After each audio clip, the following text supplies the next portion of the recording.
Chapter 6, Imagination, the Workshop of the Mind, the fifth step toward riches. The imagination is literally the workshop wherein are fashioned all plans created by man. The impulse, the desire, is given shape, form, and action through the aid of the imaginative faculty of the mind. It has been said that man can create anything which he can imagine.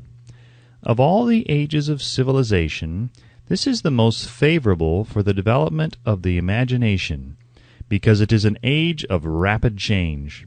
On every hand one may contact stimuli which develop the imagination. Through the aid of his imaginative faculty, man has discovered and harnessed more of nature's forces during the past 50 years than during the entire history of the human race previous to that time. He has conquered the air so completely that the birds are a poor match for him in flying.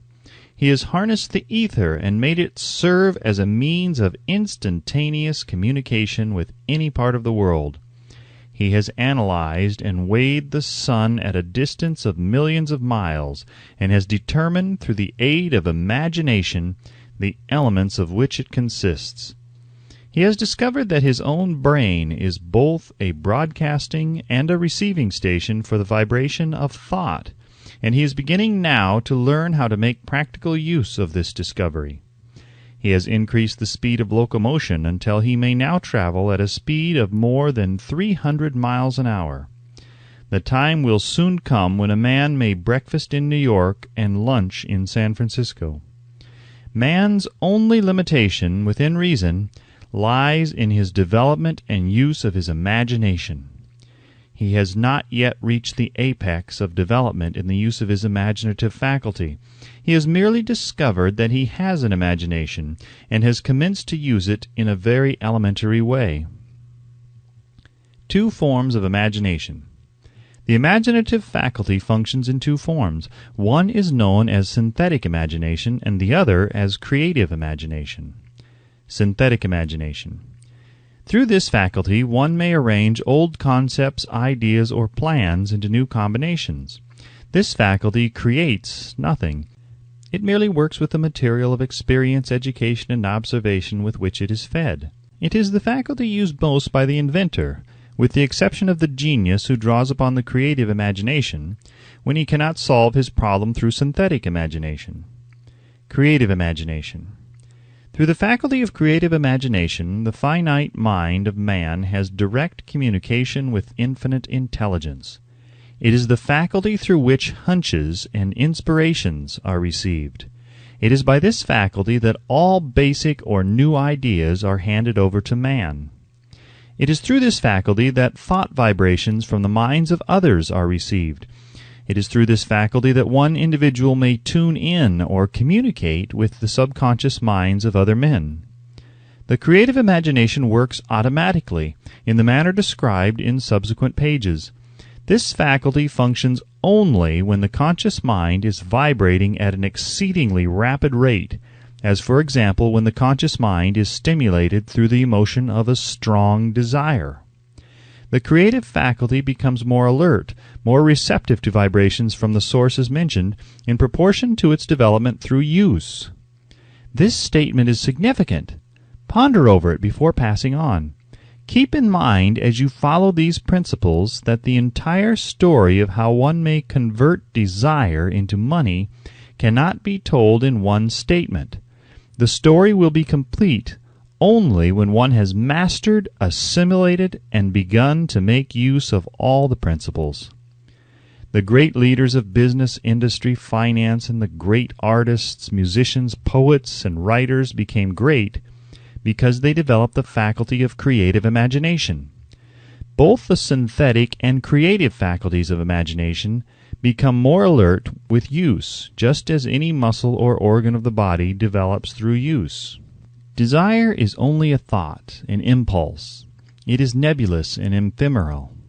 It is abstract and of no value until it has been transformed into its physical counterpart. While the synthetic imagination is the one which will be used most frequently, in the process of transforming the impulse of desire into money, you must keep in mind the fact that you may face circumstances and situations which demand use of the creative imagination as well. Your imaginative faculty may have become weak through inaction. It can be revived and made alert through use. This faculty does not die, though it may become quiescent through the lack of use. Center your attention, for the time being, on the development of the synthetic imagination, because this is the faculty which you will use more often in the process of converting desire into money. Transformation of the intangible impulse of desire into the tangible reality of money calls for the use of a plan or plans. These plans must be formed with the aid of the imagination, and mainly with the synthetic faculty.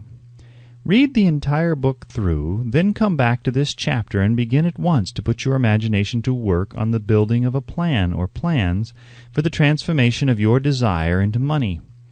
Detailed instructions for the building of plans have been given in almost every chapter. Carry out the instructions best suited to your needs. Reduce your plan to writing, if you have not already done so.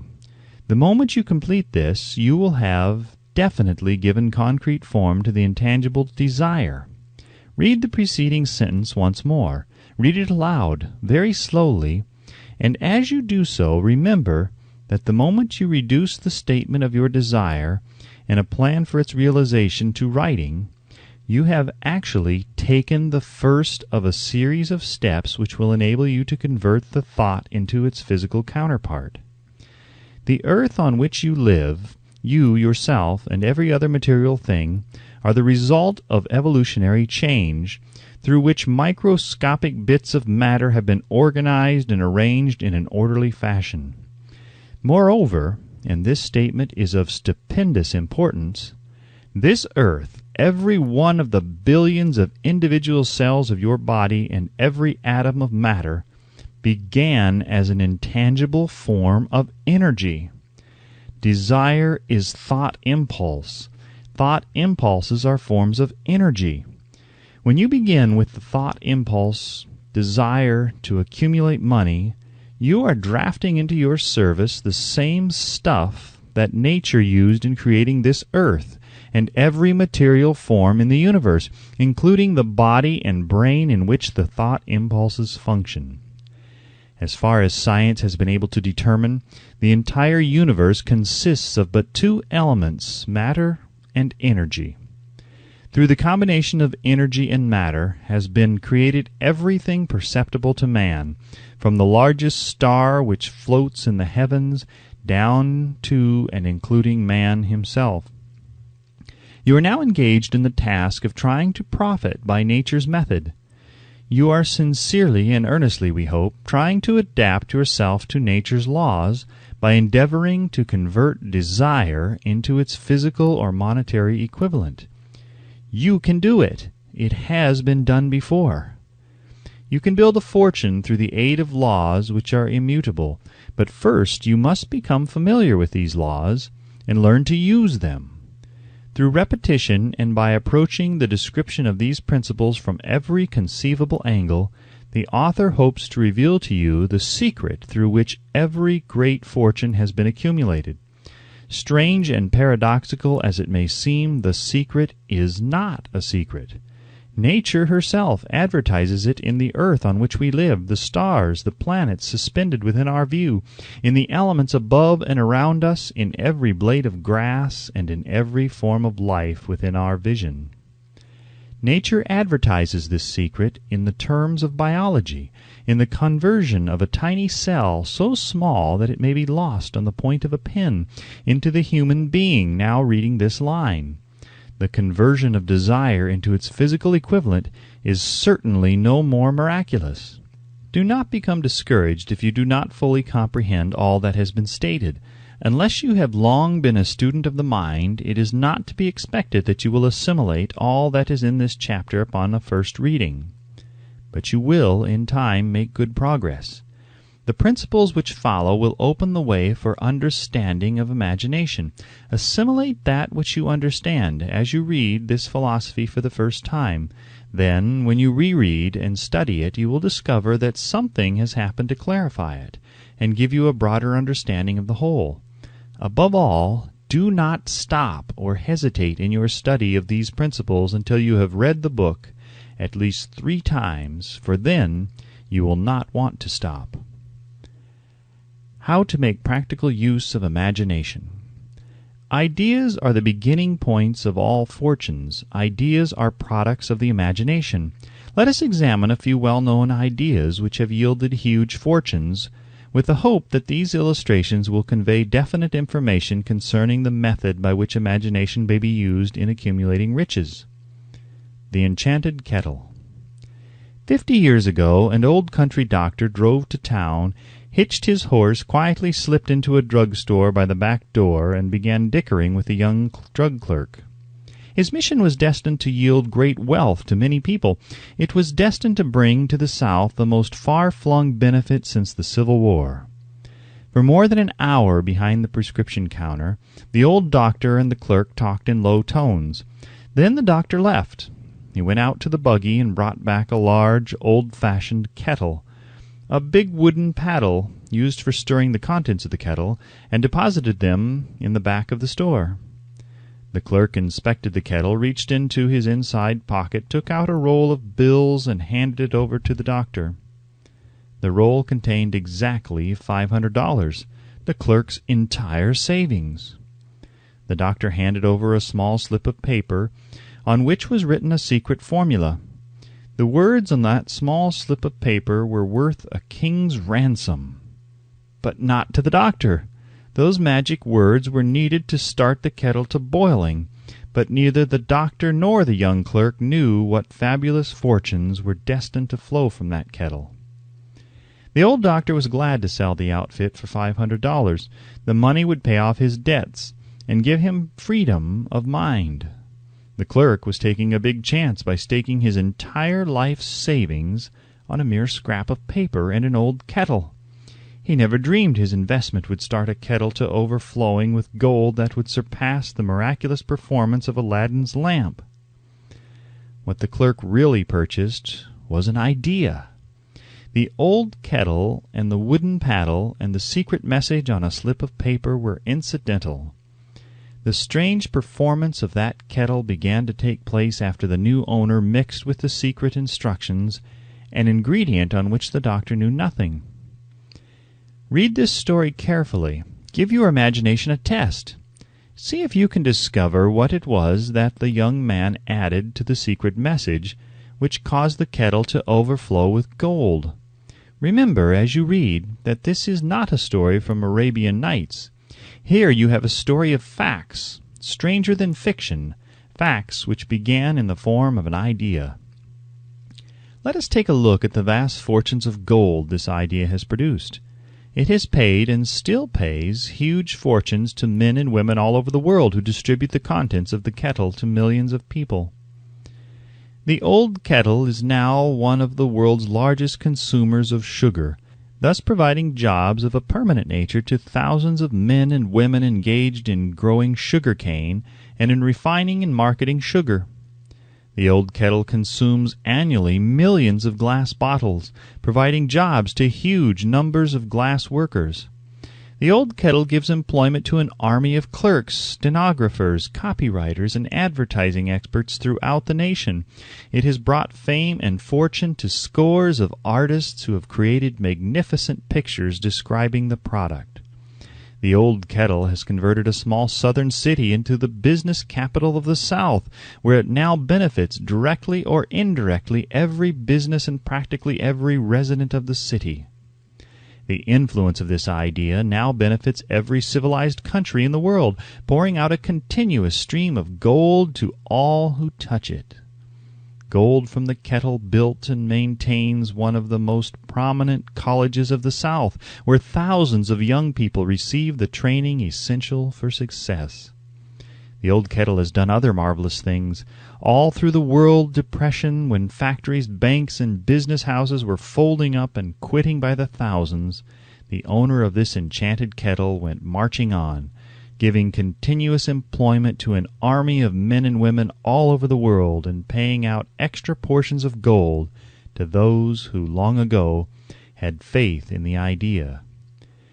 If the product of that old brass kettle could talk, it would tell thrilling tales of romance in every language, romances of love, romances of business, romances of professional men and women who are daily being stimulated by it.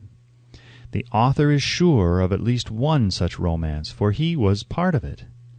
And it all began not far from the very spot on which the drug clerk purchased the old kettle. It was here that the author met his wife, and it was she who first told him of the enchanted kettle. It was the product of that kettle they were drinking when he asked her to accept him for better or for worse.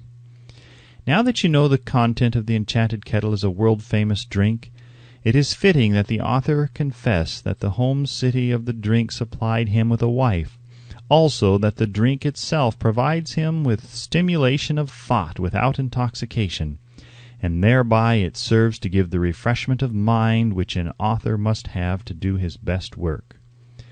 Whoever you are, wherever you may live, whatever occupation you may be engaged in, just remember in the future every time you see the words Coca-Cola that its vast empire of wealth and influence grew out of a single idea, and that the mysterious ingredient the drug clerk, Asa Candler, mixed with the secret formula was imagination.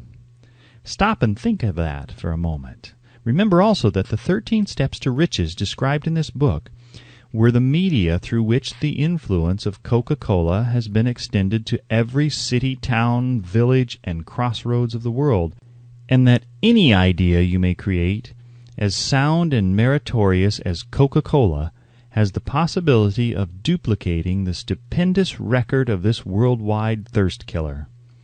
Truly, thoughts are things, and their scope of operation is the world itself. What I would do if I had $1 million.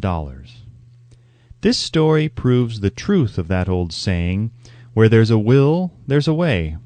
It was told to me by that beloved educator and clergyman, the late Frank W. Gonzalez, who began his preaching career in the stockyards region of South Chicago. While Dr. Gonzalez was going through college, he observed many defects in our educational system, defects which he believed he could correct if he were the head of a college. His deepest desire was to become the directing head of an educational institution in which young men and women would be taught to learn by doing. He made up his mind to organize a new college in which he would carry out his ideas without being handicapped by orthodox methods of education. He needed $1 million to put the project across. Where was he to lay his hands on so large a sum of money? That was the question that absorbed most of this ambitious young preacher's thought.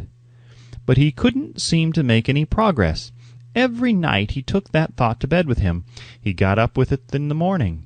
He took it with him wherever he went.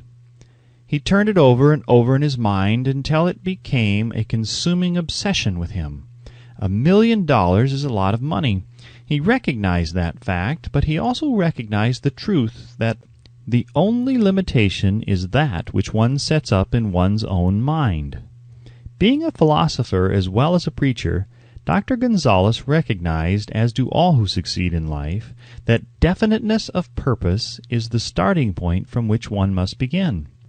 He recognized, too, that definiteness of purpose takes on animation, life, and power when backed by a burning desire to translate that purpose into its material equivalent.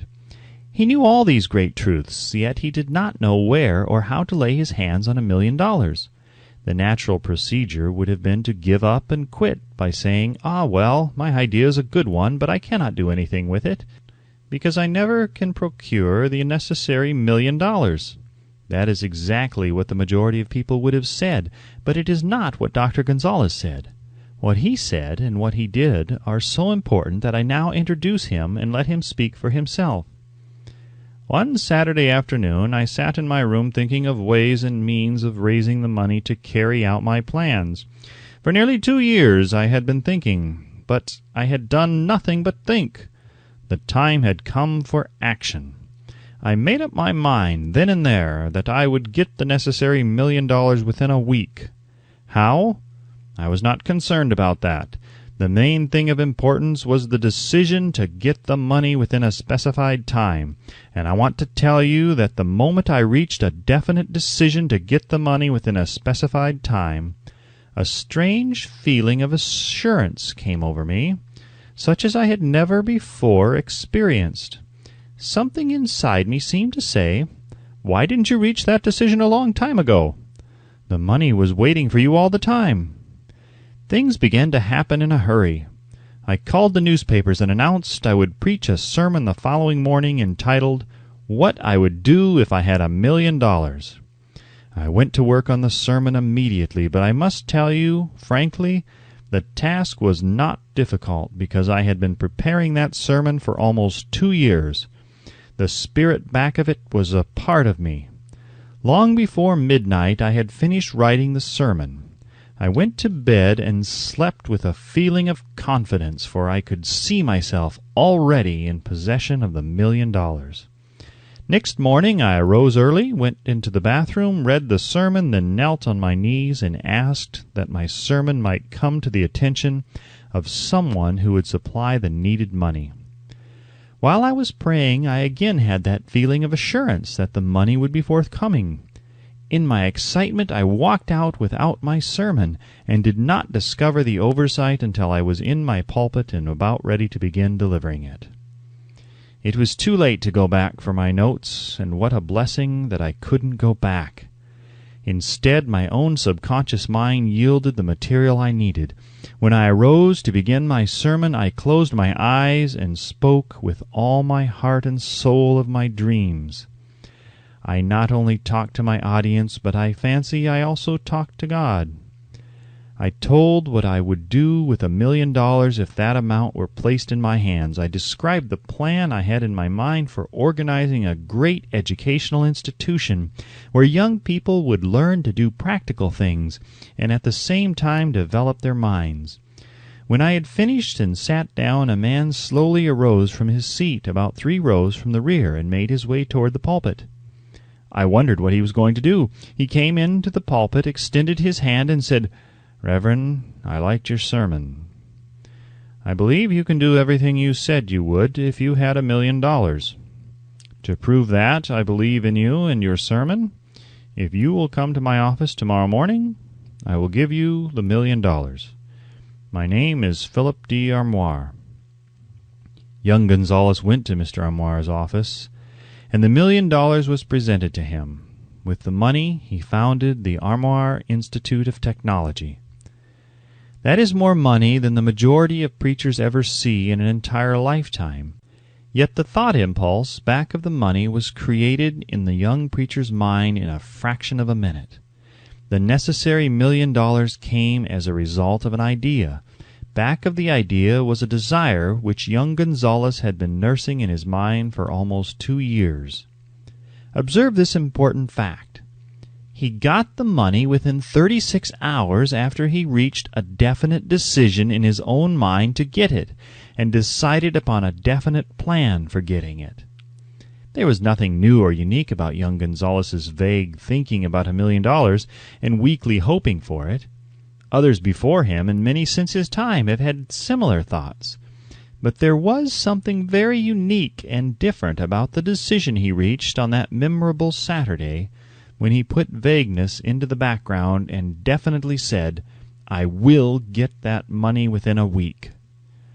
God seems to throw himself on the side of the man who knows exactly what he wants, if he is determined to get just that.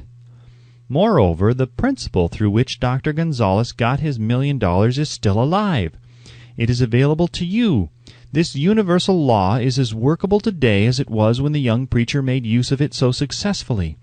This book describes step by step the 13 elements of this great law and suggests how they may be put to use. Observe that Asa Candler and Dr. Frank Gonzalez had one characteristic in common.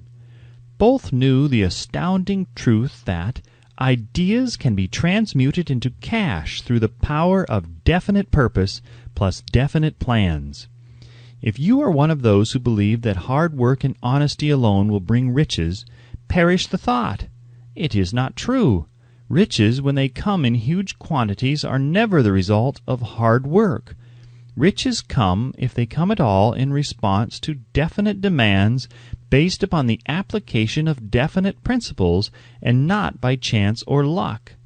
Generally speaking, an idea is an impulse of thought that impels action by an appeal to the imagination. All master salesmen know that ideas can be sold where merchandise cannot. Ordinary salesmen do not know this. That is why they are ordinary. A publisher of books which sell for a nickel made a discovery that should be worth much to publishers generally. He learned that many people buy titles and not contents of books by merely changing the name of one book that was not moving. His sales on that book jumped upward more than 1 million copies. The inside of the book was not changed in any way. He merely ripped off the cover bearing the title that did not sell and put on a new cover with a title that had box office value. That, as simple as it may seem, was an idea. It was imagination. There is no standard price on ideas. The creator of ideas makes his own price, and if he is smart, gets it. The moving picture industry created a whole flock of millionaires. Most of them were men who couldn't create ideas, but they had the imagination to recognize ideas when they saw them. The next flock of millionaires will grow out of the radio business, which is new and not overburdened with men of keen imagination. The money will be made by those who discover or create new and more meritorious radio programs and have the imagination to recognize merit and to give the radio listeners a chance to profit by it. The sponsor, that unfortunate victim who now pays the cost of all radio entertainment, soon will become idea-conscious and demand something for his money. The man who beats the sponsor to the draw and supplies programs that render useful service is the man who will become rich in this new industry. Crooners and light chatter artists who now pollute the air with wisecracks and silly giggles will go the way of all light timbers, and their places will be taken by real artists who interpret carefully planned programs which have been designed to service the minds of men as well as provide entertainment. Here is a wide-open field of opportunity screaming its protest at the way it is being butchered because of a lack of imagination and begging for rescue at any price. Above all, the thing that radio needs is new ideas. If this new field of opportunity intrigues you, perhaps you might profit by the suggestion that the successful radio programs of the future will give more attention to creating buyer audiences and less attention to listener audiences. Stated more plainly, the builder of radio programs who succeeds in the future must find practical ways to convert listeners into buyers. Moreover, the successful producer of radio programs in the future must key his features so that he can definitely show its effect upon the audience. Sponsors are becoming a bit weary of buying glib selling talks based upon statements grabbed out of thin air. They want, and in the future will demand, indisputable proof that the Who's It program not only gives millions of people the silliest giggle ever, but that the silly giggler can sell merchandise. Another thing that might as well be understood by those who contemplate entering this new field of opportunity: radio advertising is going to be handled by an entirely new group of advertising experts, separate and distinct from the old-time newspaper and magazine advertising agency men. The old-timers in the advertising game cannot read the modern radio scripts because they have been schooled to see ideas. The new radio technique demands men who can interpret ideas from a written manuscript in terms of sound. It costs the author a year of hard labor and many thousands of dollars to learn this. Radio right now is about where the moving pictures were when Mary Pickford and her curls first appeared on the screen. There is plenty of room in radio for those who can produce or recognize ideas. If the foregoing comment on the opportunities of radio has not started your idea factory to work, you had better forget it. Your opportunity is in some other field. If the comment intrigued you in the slightest degree, Then go further into it, and you may find the one idea you need to round out your career. Never let it discourage you if you have no experience in radio. Andrew Carnegie knew very little about making steel. I have Carnegie's own word for this, but he made practical use of 2 of the principles described in this book, and made the steel business yield him a fortune. The story of practically every great fortune starts with the day when a creator of ideas and a seller of ideas got together and worked in harmony. Carnegie surrounded himself with men who could do all that he could not do, men who created ideas and men who put ideas into operation and made himself and the others fabulously rich. Millions of people go through life hoping for favorable breaks. Perhaps a favorable break can get one an opportunity, but the safest plan is not to depend upon luck. It was a favorable break that gave me the biggest opportunity of my life, but 25 years of determined effort had to be devoted to that opportunity before it became an asset. The break consisted of my good fortune in meeting and gaining the cooperation of Andrew Carnegie. On that occasion, Carnegie planted in my mind the idea of organizing the principles of achievement into a philosophy of success. Thousands of people have profited by the discoveries made in the 25 years of research, and several fortunes have been accumulated through the application of the philosophy. The beginning was simple. It was an idea which anyone might have developed. The favorable break came through Carnegie, but what about the determination, definiteness of purpose, and the desire to attain the goal, and the persistent effort of 25 years? It was no ordinary desire that survived disappointment, discouragement, temporary defeat, criticism, and the constant reminding of waste of time. It was a burning desire, an obsession. When the idea was first planted in my mind by Mr. Carnegie, it was coaxed, nursed, and enticed to remain alive. Gradually, the idea became a giant under its own power, and it coaxed, nursed, and drove me. Ideas are like that. First, you give life and action and guidance to ideas. Then they take on the power of their own and sweep aside all opposition. Ideas are intangible forces, but they have more power than the physical brains that give birth to them. They have the power to live on after the brain that creates them has returned to dust. For example, take the power of Christianity.